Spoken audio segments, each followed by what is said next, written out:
Hello, Jamie. Here we are Hi. again. Hi, hello again.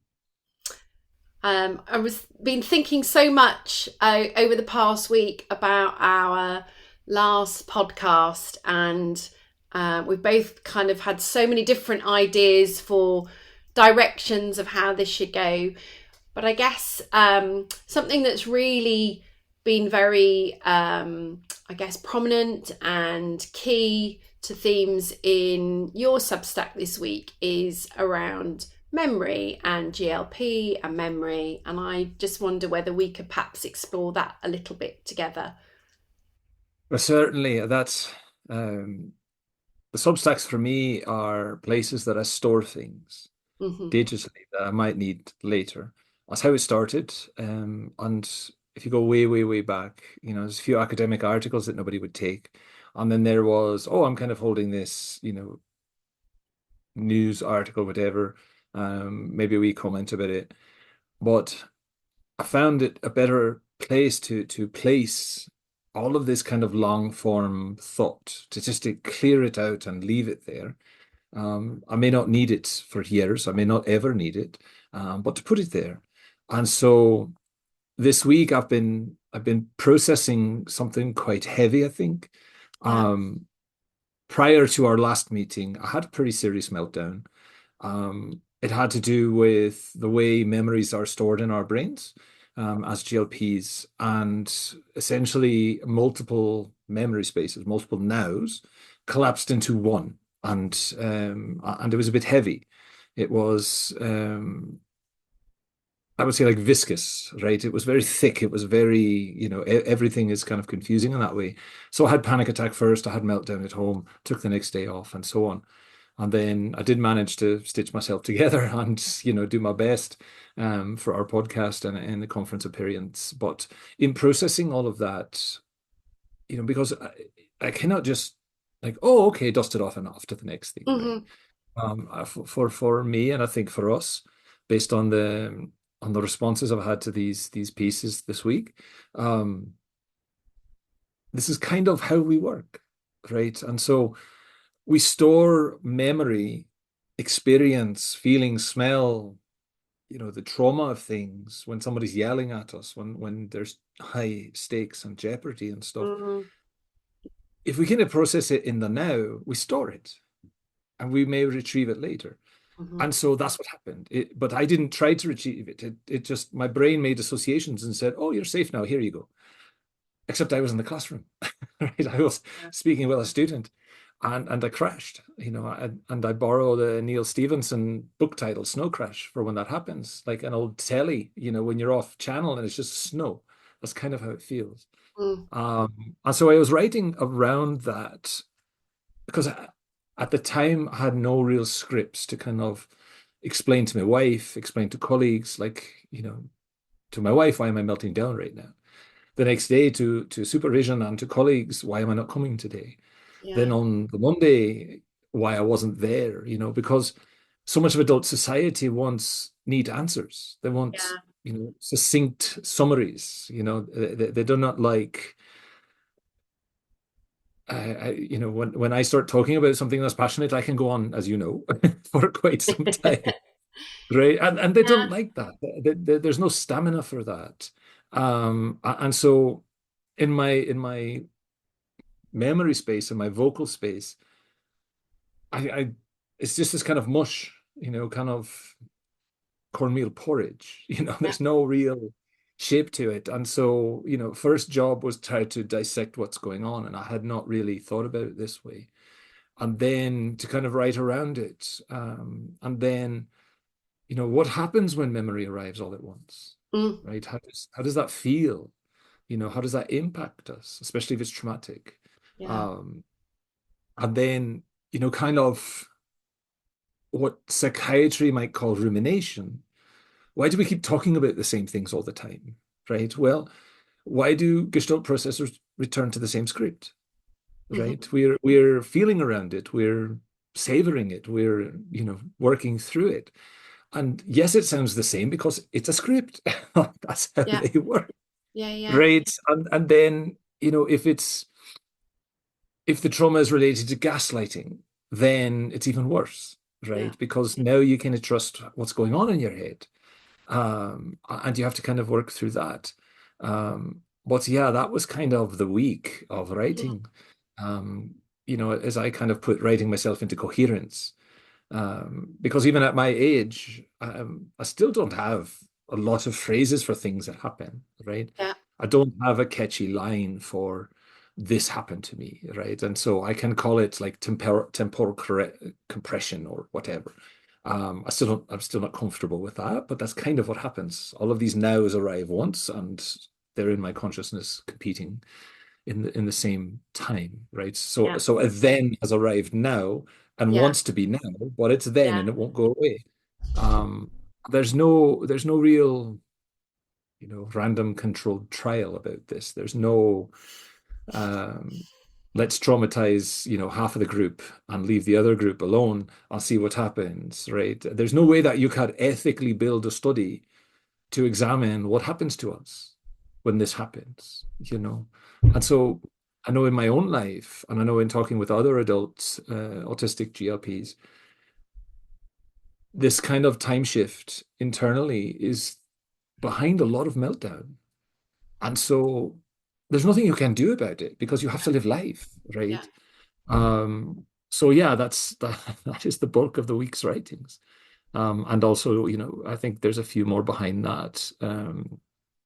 Tomorrow, the title of tomorrow's is this trauma or is this how my mind works? Yeah. Right.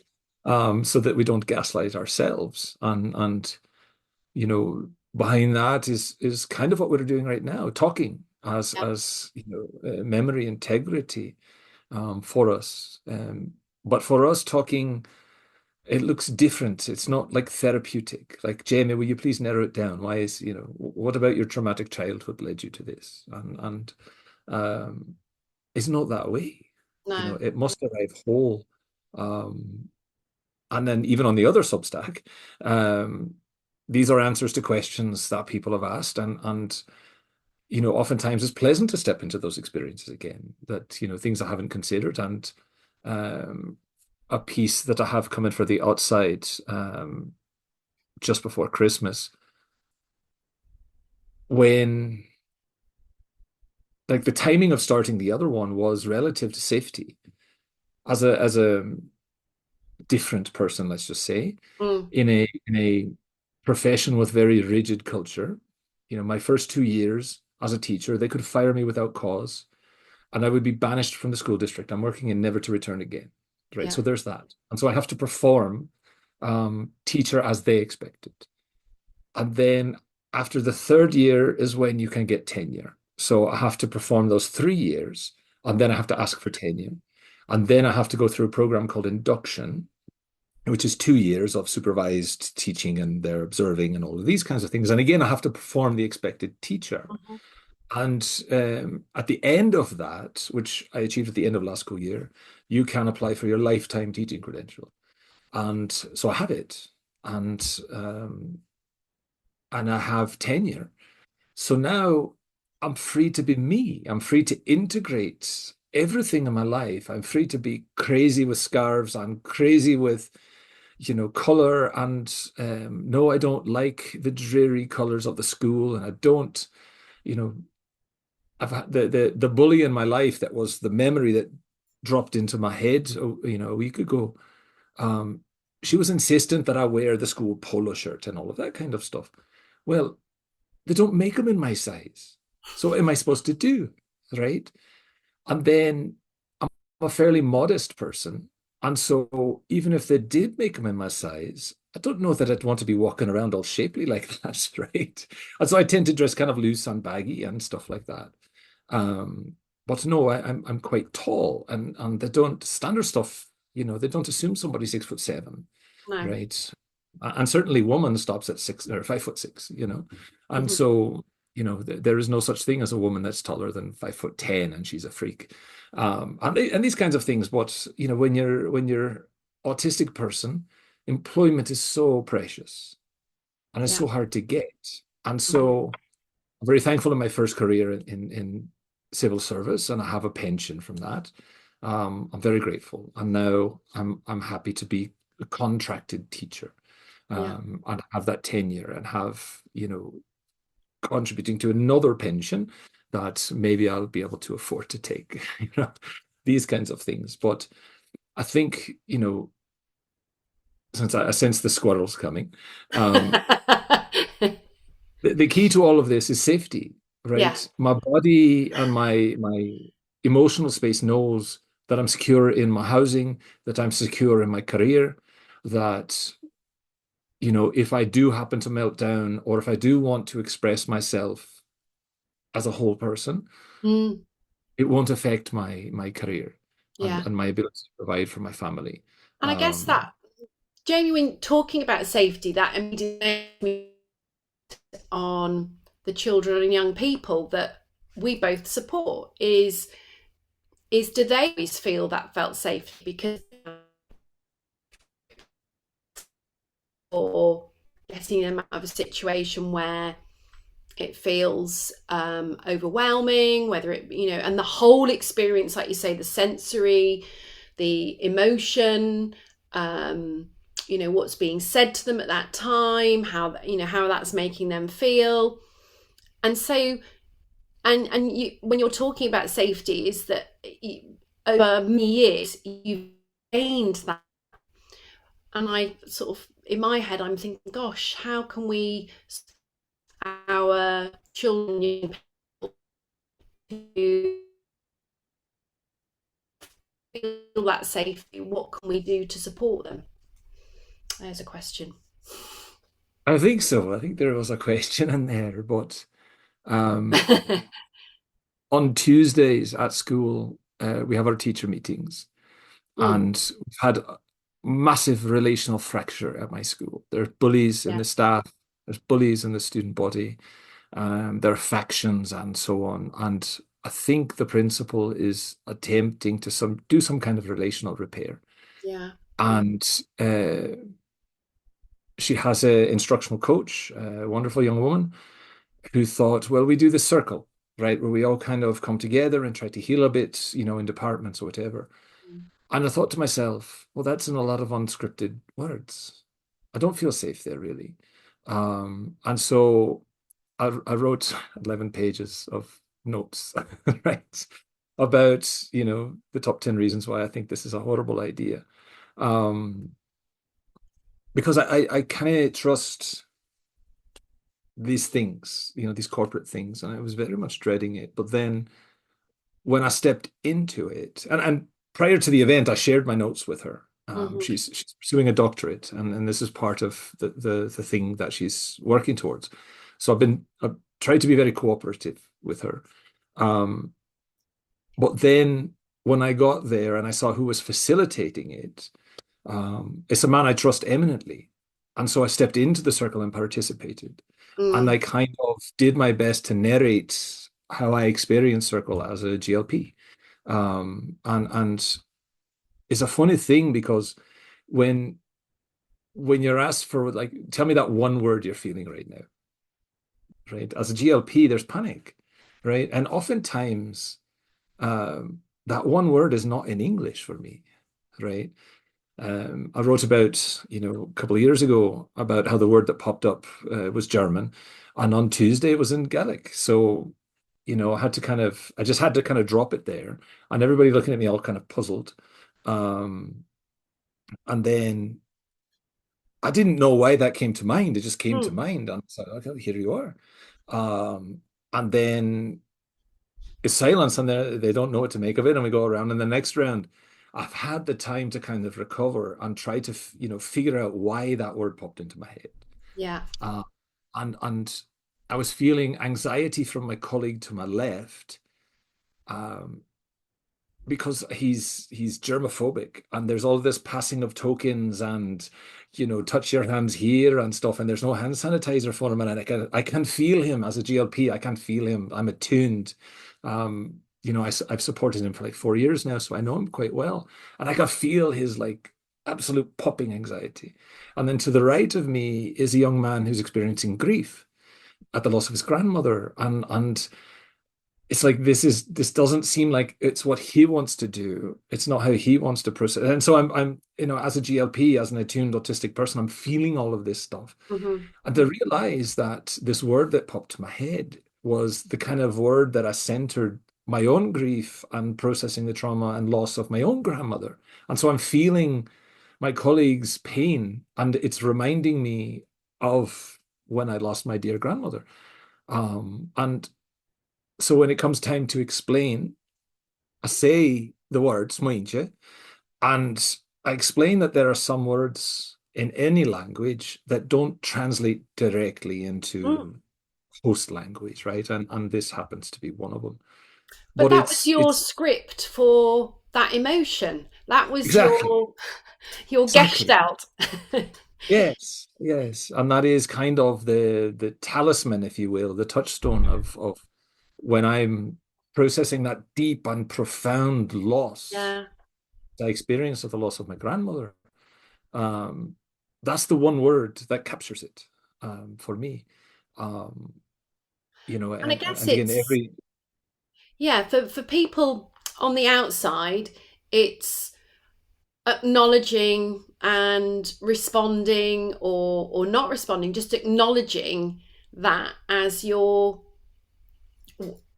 script, and trying to be curious about what it might mean, because whilst that what everyone might be going, oh, what's Jamie saying, I don't understand, that doesn't make sense to me, in the same way that the children and young people that I work with, they say scripts that don't seem to fit with right. the situation, but it's meaningful to them. And so that, I always feel it's about curiosity. It's about thinking, well, actually, what could Jamie be feeling and thinking in this moment? What could that be about? And I I appreciate that because especially as the younglings that don't have a rich vocabulary, they No. don't have a lot of scrapes. Um, and I'm a big fan for those that read the Substacks. I'm a big fan of play and learning through play, and learning everything through play. And I think play provides a bit of safety. You can be silly, you can be foolish, you can make mistakes, and it's just play, right? Yeah. We hit the reset button, in Super Mario Kart or whatever, and we try again, and we keep trying. And so I'm a big fan of play. I think in adult life, the profession that I happen to be in, they take themselves too seriously. And when I tend to get nervous, I get silly a bit. And when I'm at a loss for words, sometimes, as Tuesday and previous, the thing that shows up is not easily explainable, is not English, right?